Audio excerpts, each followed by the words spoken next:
Depuis toujours, les fans adorent comparer leurs super-héros préférés et imaginer quel personnage pourrait ressortir vainqueur en cas d'affrontement.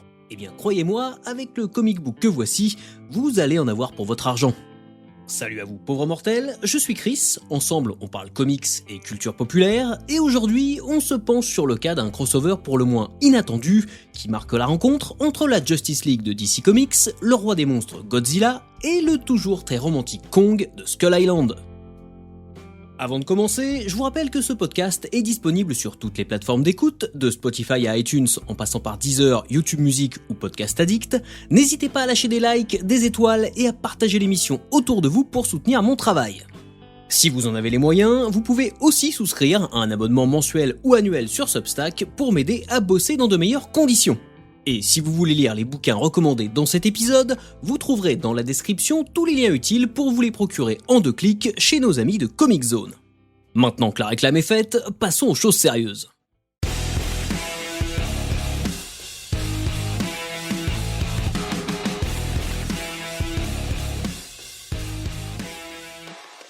Difficile de savoir par où commencer pour parler de Justice League versus Godzilla versus Kong. D'un côté, on a incontestablement l'une des équipes de super-héros les plus emblématiques de la bande dessinée américaine, qui réunit des figures comme Superman, Batman, Wonder Woman ou The Flash.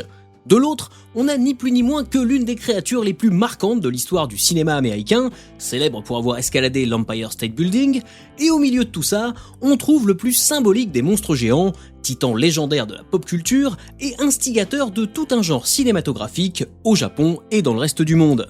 Mais avant de parler de la mini-série de Brian Buccellato, Christian Duce et Tom Derenick, il va falloir jeter un petit coup d'œil dans le rétroviseur pour comprendre comment on en est arrivé là. Créé en 1960 par Gardner Fox chez DC Comics, dans le 28e numéro de The Brave and the Bold, la Justice League of America, ou JLA pour les intimes, regroupe différents héros costumés de l'éditeur, opérant habituellement de façon individuelle.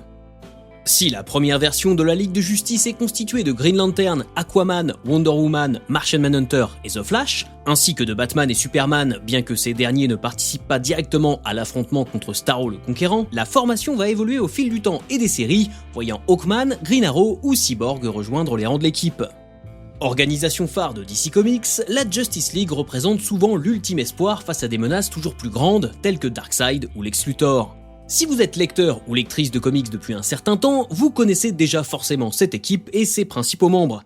Et si ce n'est pas le cas, je vous conseille d'aller découvrir le premier tome de la série Justice League New 52 dans la collection Nomad chez Urban Comics, qui sera un parfait point d'entrée pour établir un premier contact sans vous ruiner. J'ai pour habitude de dire que même si vous n'avez jamais vu King Kong, vous avez sûrement déjà vu une caricature de King Kong. En effet, le film de 1933 réalisé par Merian C. Cooper et Ernest B. Schoedsack a été maintes fois copié, tant à des fins parodiques que mercantiles. On y découvre un gigantesque singe, considéré comme un dieu par les indigènes de l'île du Crâne, un territoire hostile peuplé de créatures préhistoriques.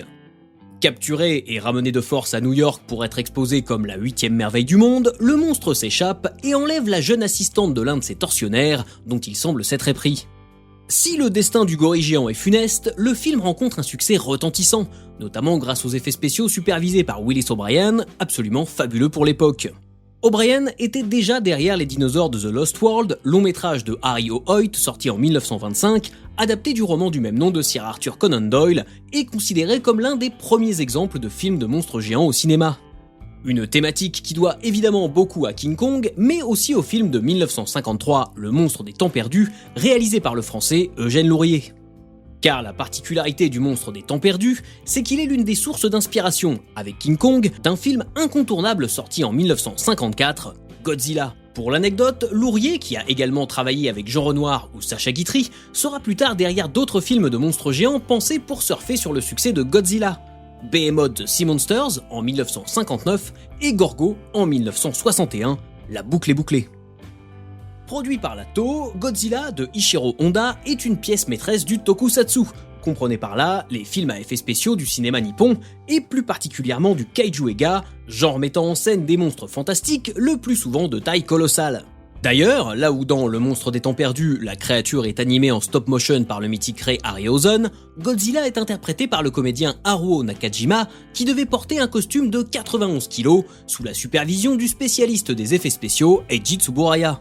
Fortement imprégné du traumatisme résultant des bombes atomiques larguées sur Hiroshima et Nagasaki par l'armée des États-Unis en 1945, Godzilla porte un message fort et particulièrement dur, cristallisant le pouvoir d'autodestruction de l'espèce humaine, les dangers des dérives impérialistes et le désespoir du commun des mortels face à une force dévastatrice inarrêtable.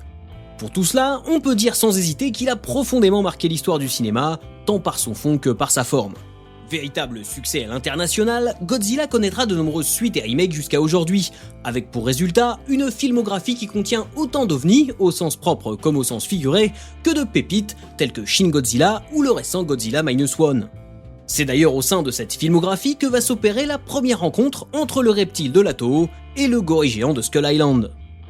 Sorti en 1962, King Kong contre Godzilla, également réalisé par Ishiro Honda, a la particularité de constituer pour chacun des deux monstres leur troisième apparition officielle sur grand écran.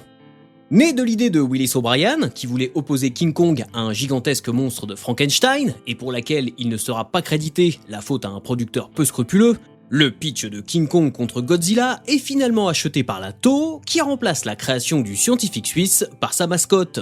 Bien qu'il soit parfois qualifié de nanar, et malgré un accueil critique plutôt tiède, King Kong contre Godzilla est loin d'être une production totalement décérébrée.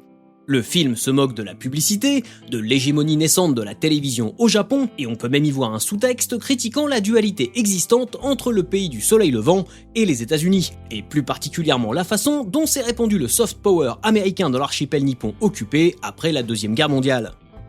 Godzilla et la bande dessinée, c'est une longue histoire, et s'il existe bien évidemment un grand nombre de mangas mettant en scène le roi des monstres, pratiquement tous inédits en dehors des frontières du Japon, le lézard géant a également connu une carrière remarquable sur le marché américain en devenant la vedette de nombreux comics. Et c'est sans compter sur l'influence globale des films de monstres géants sur cette industrie depuis ses débuts.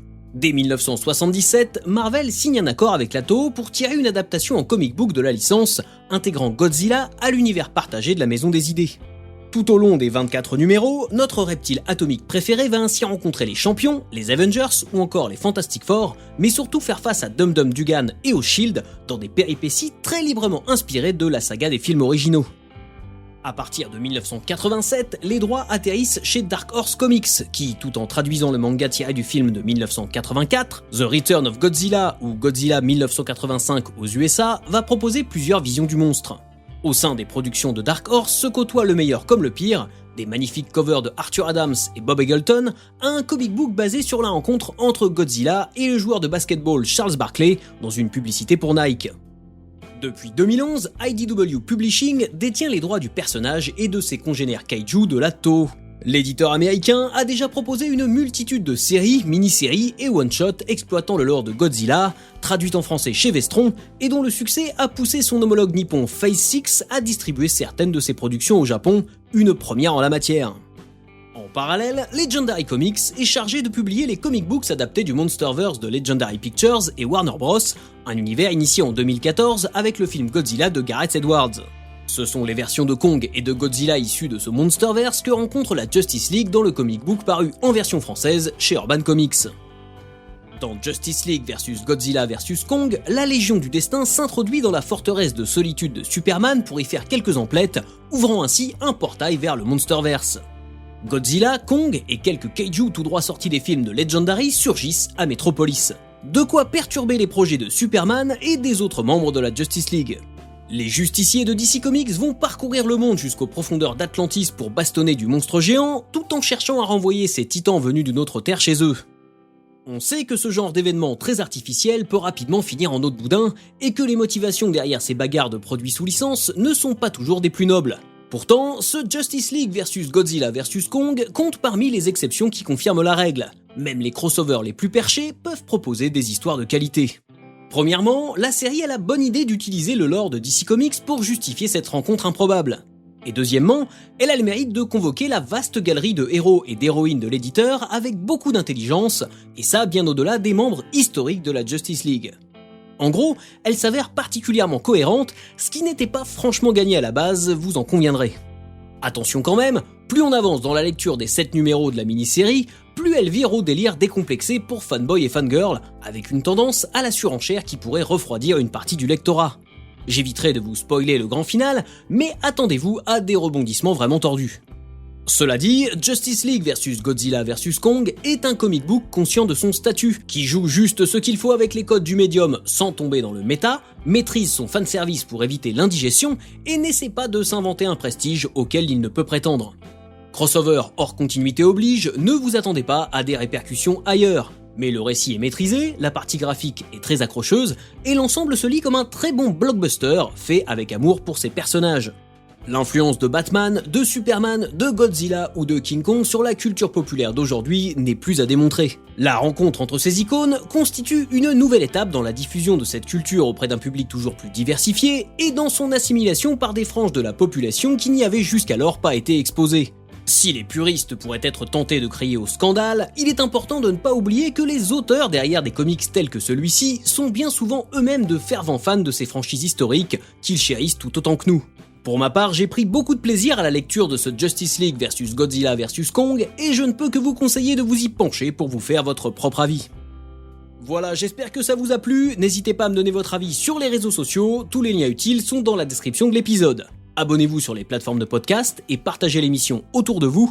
Moi je vous donne rendez-vous très bientôt sur Substack et évidemment jusqu'à la prochaine fois, je compte sur vous pour avoir de saines lectures.